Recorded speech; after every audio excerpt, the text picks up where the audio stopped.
Washington, I'm Britt Hume. Barack Obama has based his presidential campaign on a call for change and a new brand of politics for the 21st century. But now Obama has won a ringing endorsement from an icon of 20th century Democratic politics.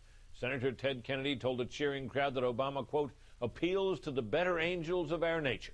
Correspondent Major Garrett reports. I feel change in the air. What about you? Senator Edward Kennedy, a Democrat with great appeal among older Democrats and Union Democrats, so far constituencies Barack Obama has had trouble with, endorsed the junior senator from Illinois and said he's Oval Office ready. I know that he's ready to be president on day one. That's Hillary Clinton's line, of course, and Kennedy reached back into the history of his brother John's bid for the presidency to explain how sometimes party elders can misread the moment. Harry Truman said, we needed someone with greater experience, and added, may I urge you to be patient. And John Kennedy replied, the world is changing. The old ways will not do. It's time for a new generation of leadership. With a hug and a handshake, Obama accepted Kennedy's long-sought endorsement, one numerous party sources said was sealed after the Clintons, Hillary and former President Bill, appeared to inject race into the campaign.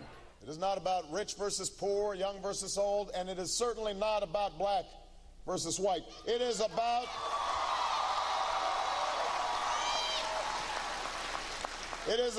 the past versus the future. Before the senator, another powerful endorsement, that of niece Caroline, came Obama's way. In Sunday's New York Times, the daughter of President John Kennedy said Obama had the capacity to recreate and sustain a Kennedy-like belief in politics.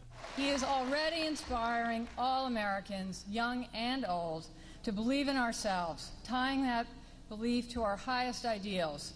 Edward Kennedy has worked close with Senator Clinton and was a foot soldier in many of President Clinton's legislative battles and a host of them on Martha's Vineyard.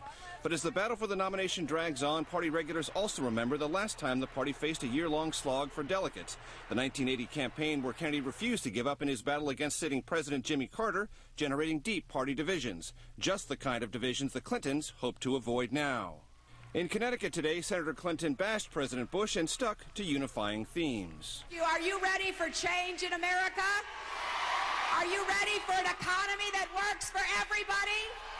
Are you ready for universal health care?